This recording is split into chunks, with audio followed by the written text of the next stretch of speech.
today's lecture, Arisa will be sharing mechanisms for healing and achieving social justice.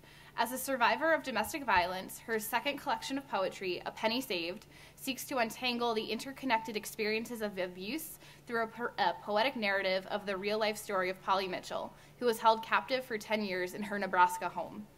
From this, we welcome and encourage students to consider their own experiences as tools for healing and social justice, and hope you'll join us in welcoming Arisa to Eastern.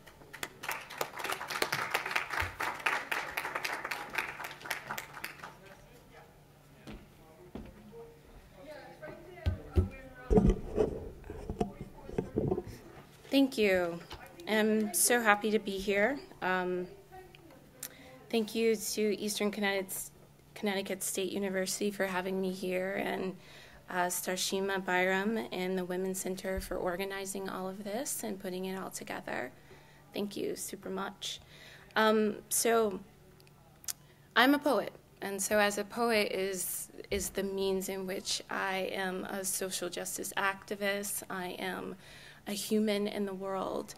It's how I kind of investigate all of the various isms and realities that I confront and face as an individual, and it's through my poetry. I grew up in Brooklyn, New York. Is it possible for me to close this door? Okay.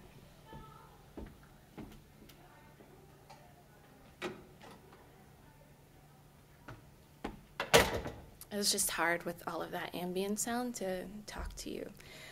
So I grew up in Brooklyn, New York, the second oldest of 7 siblings, with a mother who was in a series of abusive relationships.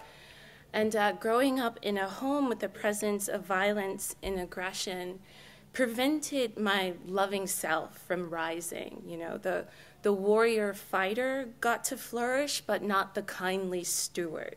And as a result, this sort of stunted my growth into my full humanity.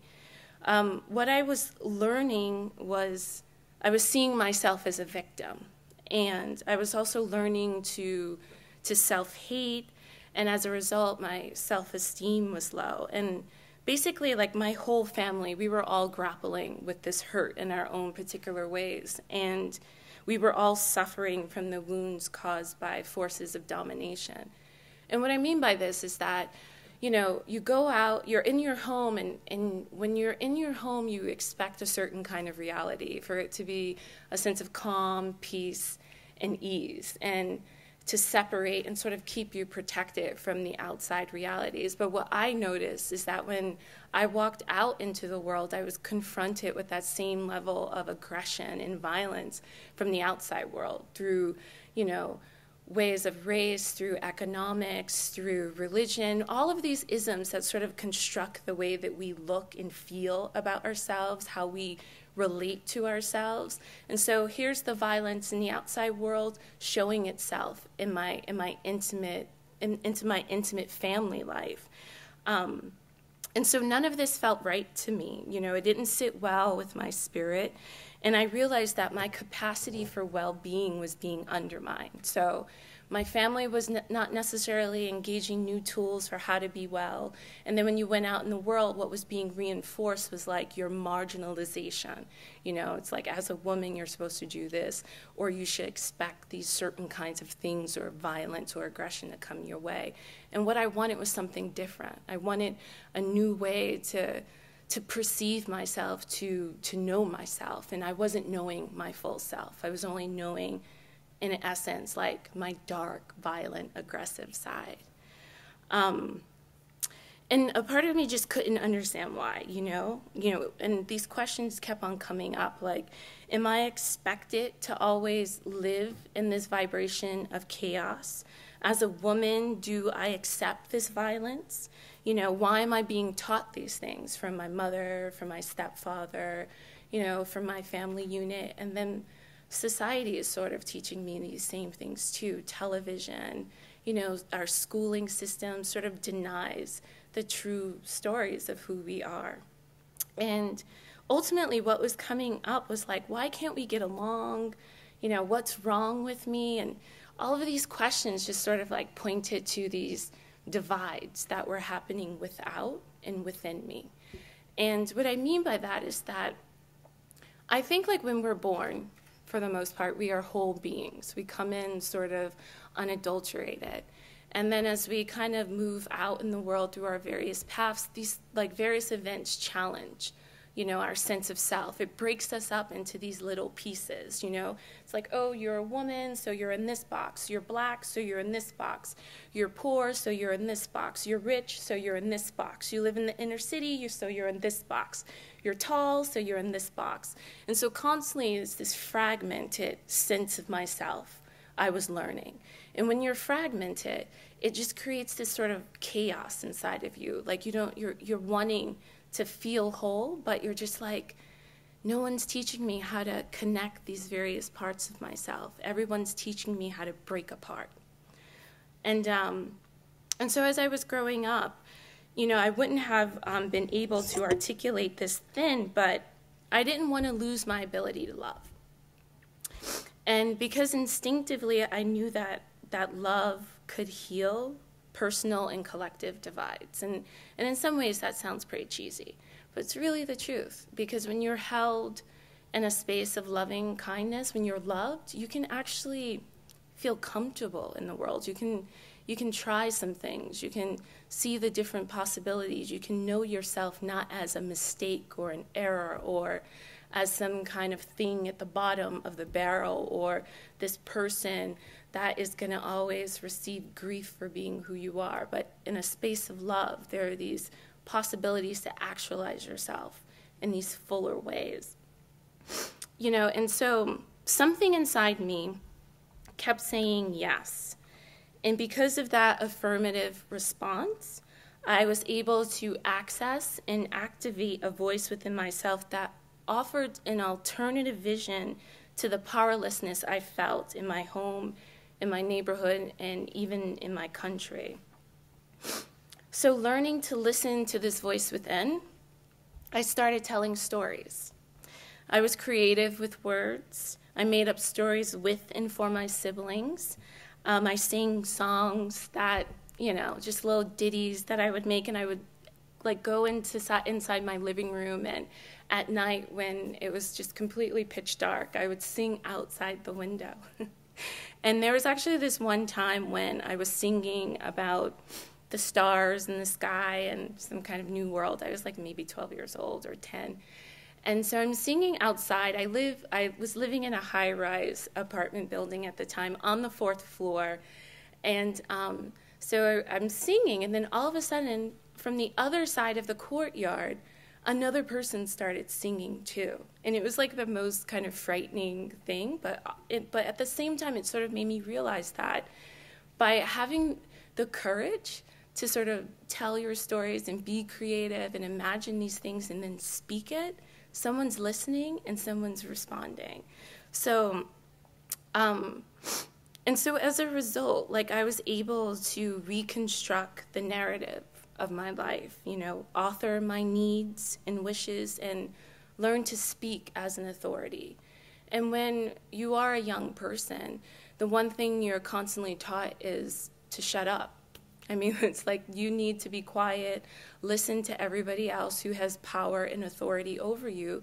So just by that behavior in and of itself, we learn to quiet ourselves. So what I was instinctively doing was finding these places of retreat in the closet, in the corner somewhere, at night, singing out of the window. These moments of retreat allowed me to be with myself and to kind of investigate who I was without these outside views and thoughts and ideas coming in to affect and construct how I knew myself. So as a result, I was able to, I became real to myself again. I began to know myself on more deeper levels. And with time, I have faced the givens of my life with curiosity and courage, drawing up those powers from the deep. And what writing has taught me, and particularly as a poet, is what I'm learning is that my poetry and every poem I write is an act of love. It's a moment to give loving attention acceptance, appreciation, affection, and allowing the ingredients of my own humanity to be my sustenance and my sustainment.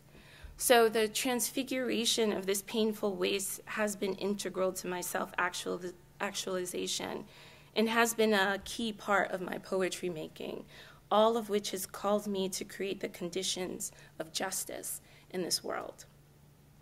And I was reading a book by David Richo, and the book is titled The 5 Things We Cannot Change.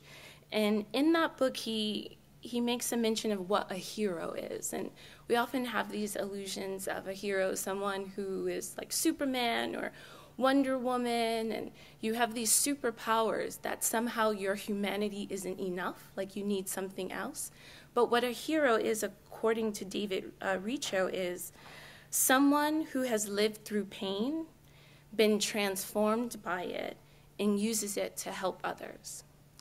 And so when I wrote my first book, Haraznas, which is a poetic memoir about growing up in Brooklyn as one of 7 siblings, the second oldest and firstborn daughter, as well as grappling with issues of poverty, as well as my mom and my stepdad at one point trafficked drugs from the south of the East Coast to the north. And so we were kind of involved in this underground economy. So there's a kind of, anxiety that comes with being involved with that as well. And so I address those themes in my work, as well as the domestic violence, and as well as the ability of family to help heal each other. It starts there. Like, I truly believe that if you're unable to sit down and talk to your mother, your siblings, your grandmother, those people who have actually influenced how you feel and know yourself, if you can't do that work with them, I kind of question your social justice practice. I question the fullness of what you're actually doing if you're unable to confront those people. And so for me, I chose, Haraznas was once the book came out, everyone knew what I was writing about. I got the permission of my siblings to use their names and the stories just to get the okay. And so when my family began reading this book, a lot of healing was occurring. And what I mean by that is a lot of open, honest, and truthful communication was happening. And because of that, my grandma and my mom and my brothers and my cousins, my aunts and my uncles were able to kind of gather around this book and begin to witness each other in ways that they haven't witnessed before. And that was because, my mom kept a lot of things secret. And when you keep things secret, not only does a person not know you, they also don't, your story is able to help evolve another person. So when you keep things to yourself, there are so many solutions in that story. There's so many ways of being and so many ways of imagining. And what happened with Haraznas is that everyone began to step out of their dark spaces and admit that their hearts were hurting. And I wanted to record that experience. So what I did was, there were some key poems in Haraznas that dealt with domestic violence, that dealt with my mom having an abortion, so the issue of religion and the shame she had with her whole body, she kind of had to confront. Then I also asked one of my younger brothers to respond to a poem about his health, which brings up issues of healthcare, access to healthcare. And he had a rare lymph node condition that affected him throughout his childhood. So because of that, he learned to kind of be in his body in a way that kind of created a lot of anxiety. And then another piece that I will actually share with you is my youngest sister helped me during a time when I was being physically attacked by my mother's boyfriend. So there's this way in which our two stories collide, and we are kind of opening up to each other, what did you see? What did you experience? And beginning to really share with each other our own lives. And so what I'm going to do is I will read first the poem, and then I will read my family responses to those poems. Okay. So I will start from the youngest to the oldest. And so my sister, Shaquana, who is 11 years younger than me. And there's a poem in Haraz Nest where I'm retelling the story, or I'm exploring it more emotionally, the story of being choked by her father and having my mother stand there, and the experience of that, of having what I believed my mother consenting to my abuse, and then having my sister resisting the abuse, and then having a confrontation with my abuser that is actually a complicated emotional one. It's one where he's telling me he's loving me, and then at the same time I'm experiencing this aggression. So for me, it created once again that sense of how do we hold these contradictory feelings next to each other? Because if we're out there doing the work and helping people, we have to be able to hold both happy and sad, the good and the bad, because those are the things that are ingredients of our life. We can't just give those things up and hope that every day can be a sunshiny day. We have to learn how to exist in the rain. Sister.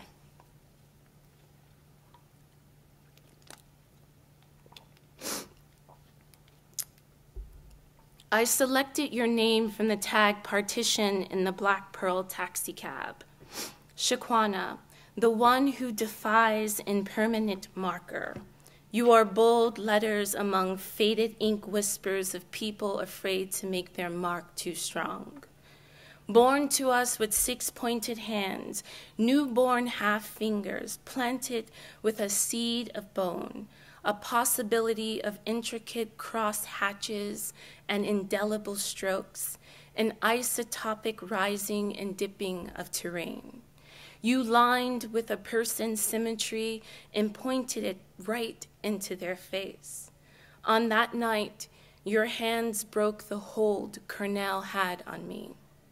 In my left eye, our mother is statue. Her hands lack dexterity for saving. He's in my right eye, drunk and primed, the man you've disowned as your father. He chokes me into a silence that turns everything a parade, telling me he loves me. My eyes focuses on you, and you see that I am in need. Your scream cuts the silence. You lift your arms, and the vase cries down. He releases me to catch blood and glass. You flee for the police. Shaquana, your flight, my first breath. And so my sister responds. What I did is I had them answer 3 questions just to get them started. Because sometimes I'm like, just respond to the poem. They're like, I don't know what to say. So I asked them, what do you think about this poem? Or what was your experience of it? And then the second question was, what do you remember from that moment talked about in the poem? What is your memory? And the last question is, how does this experience, moment, nest in you now? How have you made use of this experience to know yourself better? And so my sister wrote, the poem Sister was an honor.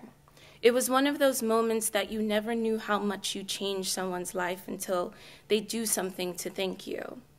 I must say it was automatic tears when I first read it, a reminder of all things that were bad, but a reminiscent moment of how much I've grown. 5+ years ago, I would have cried about this poem and been bitter, but today I cry because I'm so thankful and blessed for the chance to be so full of life and happy. I remember the day like it was yesterday. I'm naturally overprotective, the youngest daughter with the biggest bark. It hurt to go against my father, but for me, I didn't see him as my father. I saw him as an intruder, hurting a family that did nothing to him, a family full of love and life, and he had no right messing with that. To see my sister with that amount of fear in her eyes is the most memorable moment of that experience. I knew without question that someone had to save her. Mom was in shock and I was in rage. I was 13, and in that moment, I turned into his equal. It was a matter of right and wrong, and before anything, I knew that my sister would be the one there for me when I needed her to be. So without question, I had to do what I felt was right. It was definitely one of those experiences that changed my life. It made me more aware that everything isn't so sweet. I had to grow up faster from that experience, but at the same time, I'm so thankful for it because I smile harder every day. I'm able to appreciate life around me. I don't hold grudges because of it. I forgave my father a few years after that, and once I did that, I felt so relieved. I felt that if I could forgive him for the years of torment, I could forgive anyone. Mentally, I'm in the best point in my life. To be only 23 and know myself so well makes me happy, and only through that experience would I have been able to do that. And so that's my sister Shaquana. And then the next poem that I'm going to read is from my brother Ibert, who is 3 years younger than me. And the poem is titled, Ibert's Sick. My mother splits the cotton ball mitotically, inserts it in the air that dribbles hydroperoxide. My brother flinches, her fingertips linger like leeches. The scar, swollen straight of keloid flesh, runs from his earlobe over jugular's pulse. Doctors serrated him open to test why the 2 Siamese knots swelled to the size of his fist. My mother and I go to the children's hospital. Happy to see us come with pizza, we stay until his sleep is marked by drool on the pillow. She, to his shoulders, brings the covers. Stitches woven in like barbed wire makes his flesh pucker. I kiss him goodbye. We leave him in the dark. Now my mother wraps this diagnosed rare condition. The same flannel shirt he wore a few months ago yokes the tiger balm heat to his neck. He leans, adjusting to the elephantine limb that holds head to shoulders. He talks and one eye meets mine. I step close, lassoed by camphor and fever, to hear words mouth into collarbone. Bring me back 10 sour powers, Risa. He's 8, and I walk to school alone with another candy request for the second time this week. So my brother responds, I have allergies. So pardon my cracky voice and my sniffles. So my brother responds, I remember it as it's stated. However, it also takes me back to walking to school from our apartment on 1625 Fulton Street in Bed-Stuy to our elementary school PS 21, across from Brevoort housing projects and all the sights and sounds along the way. I also recall the storm gray building of PS 21, where I spent about 4 years of my primary school education. I recall falafels, tofu, and Morningstar soy patties given to me as my bagged lunch. We were vegetarian, and our mom made us crazy lunches. I also recall Mrs. Gates, my first grade teacher, who I would frequently go home with and play with her similarly aged children. I know this poem focuses on my past sickness, but it also takes me back to a time that I can't say I would be excited to return to. It's a recall of a mixed bag of memories and emotions, but on balance, I feel halcyon days that these weren't. His second response was, The interesting thing about this poem is that it could easily pass for an amalgam of all the times I was sick when I was younger. There were a lot. Every time usually played out the same. Specifically, I dealt with frequent and still partially inexplicable infirm lymph node glands. One day I'll make a point to get the exact medical terminology describing what was the cause of the painful tumescence of my neck. Over the course of the years, we developed a number of ways to treat the pain. What I distinctly remember is that none involved aspirin, Advil, or conventional medicine. It was all pure homeopath, a holdover from our days as Rastafarians. So when note is made of the cotton ball being split and peroxide being put in it and the tiger balm, it's all true. Nisi will alternate between putting peroxide or some form of anointed palm oil in my ear canal on the side of my face that was swollen. I can't really say whether or not it actually worked in relieving my pain, but it always felt like love. One of the two times I had surgery on my neck, it was done at the Children's Hospital. My stay in the hospital disrupted the daily rhythm between me and Arisa. We walked to school together every day, so it's safe to say that we spent most of our time together as siblings. In asking her to pick up some Sour Powers, I knew she knew exactly where to get them from at the corner store across from the school. Sour Powers were and still are my favorite candy. I used to dream of being able to buy a whole case and eat them on my own. Note, I also had a significant amount of cavities at the time. And so his response to the third question is, reading this poem brought back all sorts of emotions. Primarily, I think it really made me think about the inner city world that we came from. I frequently forgot about many of the little kinks and quirks of inner city life. It can be hard on a kid. I do remember it being hard at times. I was sick a lot. There wasn't a definitive answer communicated to me as to why I was having these experiences. Looking back and reading the medical records, I could see that doctors really had no idea either. One record stated that they even tested to see if I had HIV. I was 8 years old at the time. Sounds even crazy today. I relate to the inner city life because it all just felt hectic and unclear. Today, my health is very important to me. I'm very conscious to how I feel in regards to what I eat, drink, and what I do to my body. I'm 50-50 on treatment via homeopathy. I do wish I received more conventional treatment at the time, especially when the pain was at its most urgent. But ultimately today, I would say I'm very aware of how vulnerable and fragile we all are because of my past sickness. I'm sure there are a myriad of other ways of how this experience has affected me, but until now, I can't say I've really sat to think about it. So that's my brother Ibert responding. And the last piece I wanted to read, which was actually the most moving for me, because it was my mother, openly responding to a poem that I wrote about her having an abortion. And the reason I wrote about it, as you will hear in the poem, is because it was a moment that really affected all of us. I have a sister who has developmental disabilities, and she suffers from epilepsy. And so the day that she aborted a child was the same day that my sister had the most severe seizure she's ever had in her life at that time. On that day, the uniformed men told us we were coming with them.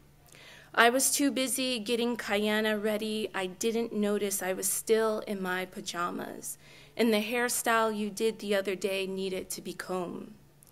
You woke up from the anesthesia, took the train half drugged. On that day, Jamar, me, and Ibert sat in the air-conditioned police station drinking apple juice. The white cops told us, better not see you in here again. They laughed.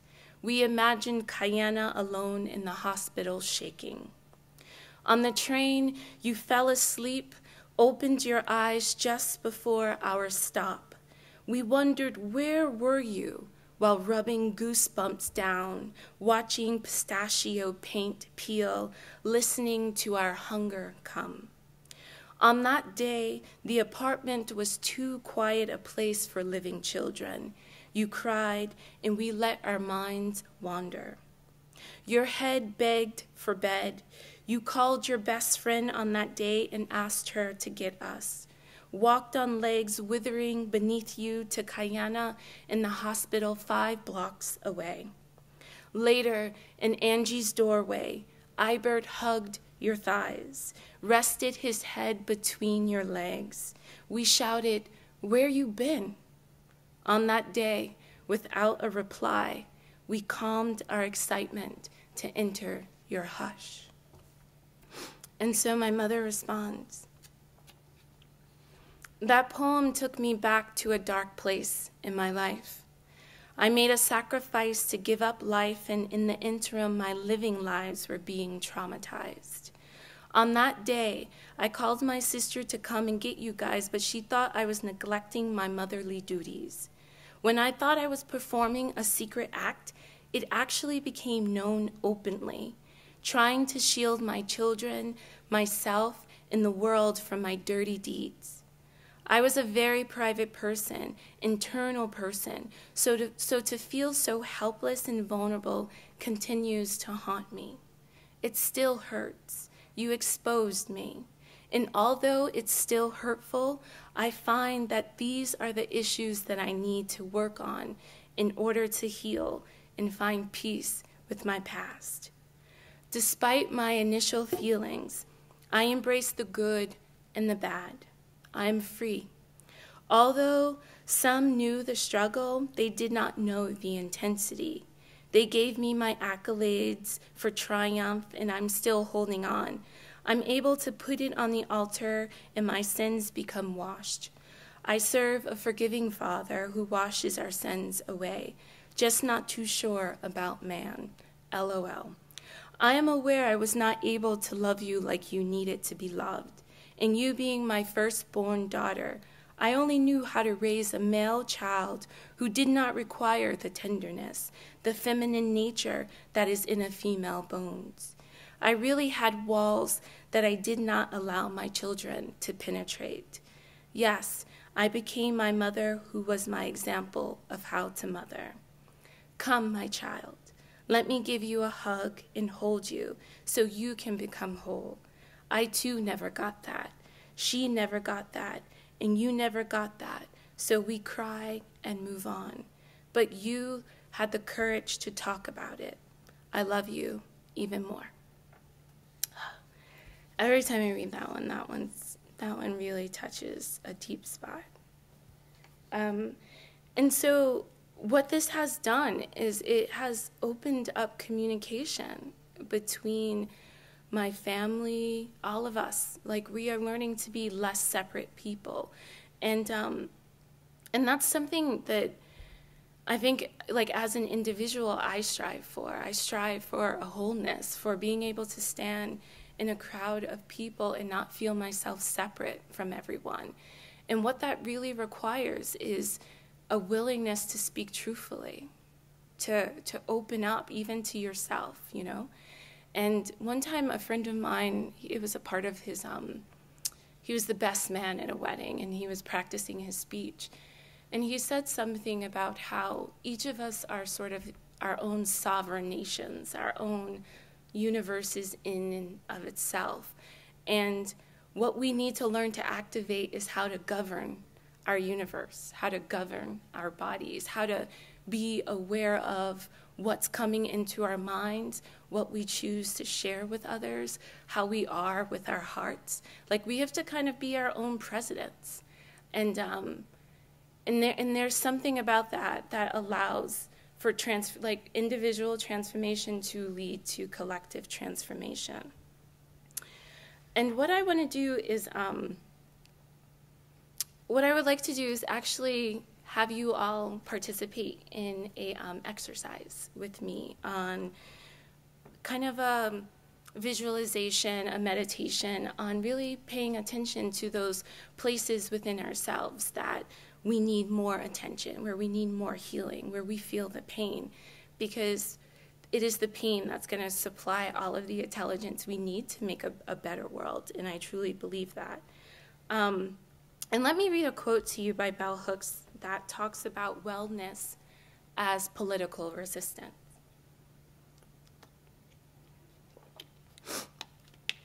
So in Sisters of the Yam, Bell Hooks writes, "Choosing wellness is an act of political resistance.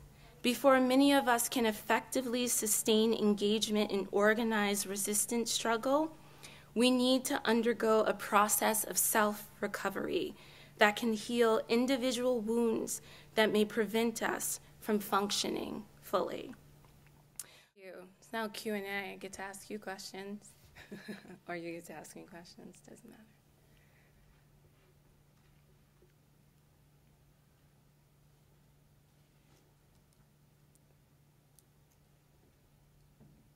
Hi, come on, ask me some questions. Please, I came all the way from Oakland to talk to you. So how was the experience of sitting with yourself and recalling that pain and then writing a letter? How was that? Was it weird? Different? No? What was it? What? Like I'm running down a journal. Yeah. That's true. And how did it feel? Did you feel like you were able to like touch on something? Yeah. Well, I thought over like multiple times in my head, so it's like, I mean, it helped me realize some stuff too. Yeah. It just helps me realize what I gotta do. Yeah, that's true. So now you got a list, things to do. And no one told you to do them but yourself. That's brilliant. Wait, I see your face.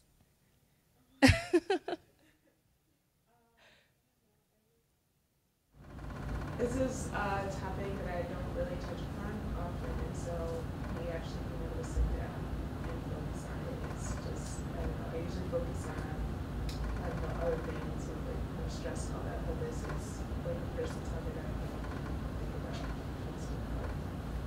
Good. I'm glad you got the moment to think about it. Did you want to say something?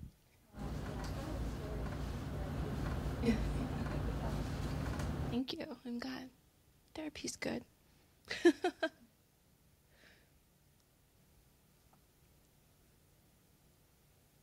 Any questions about like what I said or my work, or are you all sort of social justice activists? Like what brought you here today? Like what was interesting about this like what I'm just curious. What drew you here?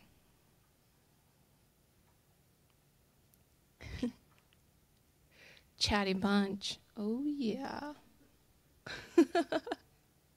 The thing is, you can always come up to me afterwards and chat, because I'm really chatty. I mean, so I know you may be feeling shy right now, but I know you all have great things to say. One thing that's hard is when you're honest with other people, sometimes other people don't want to face whatever it is that you're being honest about. People aren't honest with themselves, so when they hear honesty, they don't know what to do. That's true, and I agree. Like, because there are times when people come to me with their honesty, and I'm just all wall. Because it's almost, in some ways, I feel like we're not, like the individual isn't ready yet. You know, it's something within that keeps us from being able to open up. Because I think with communication, because it's an exchange, you have to allow yourself to enter the conversation as well. If it's going to be a real, honest, intimate conversation, two people have to be involved, not just one person like this while the other one's talking. Like that, it's nothing. But you do have to be courageous. And I think when we model it for ourselves and then do it with others, we give other people a pathway. And I think that's what most people need. It's just an example that they can follow. you said that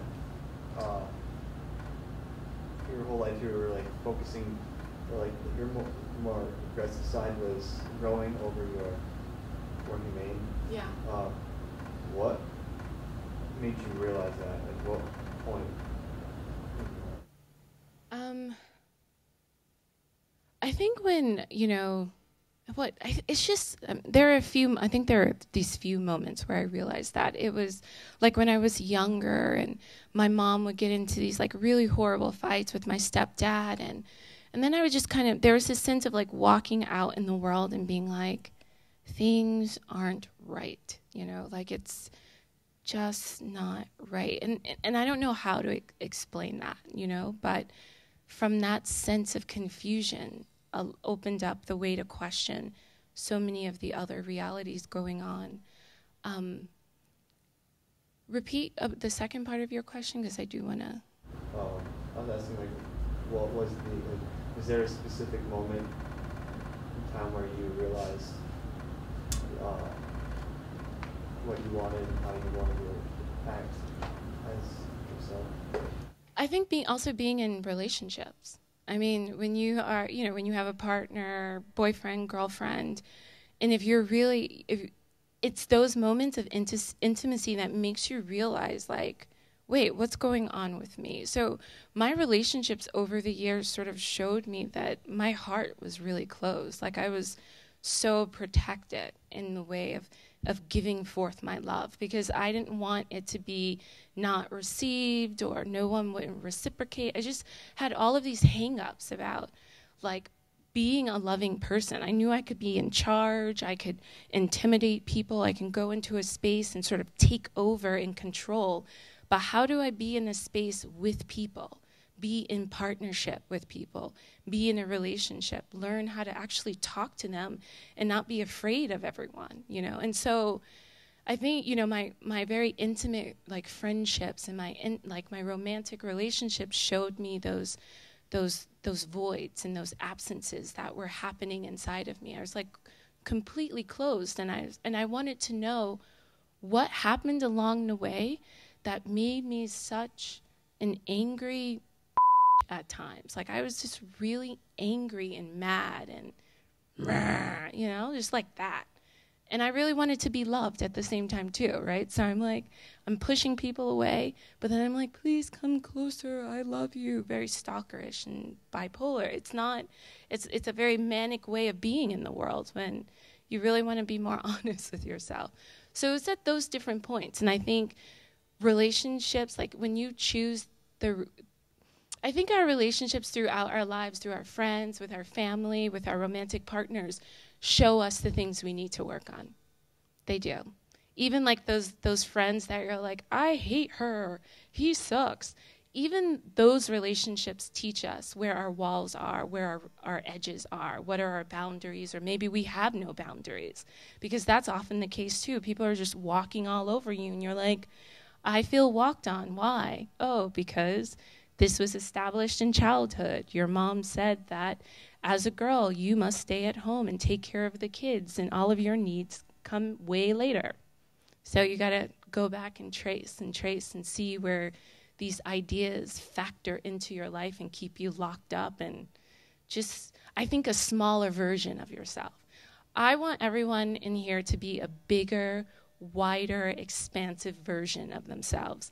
And when you get caught up on what other people say or these bad negative feelings, you're like this big. You're tiny. We're not tiny. Answer your question. Yeah? Does that answer your question? Okay. So, all right. So I have books available in the bookstore. I also have copies of Haraz Nest with me if you're interested in purchasing. And I also have cards. I can give you my card, and you can, follow me online or send me an email if you have some creative thought that you think I can help you with. I'm here. Thank you.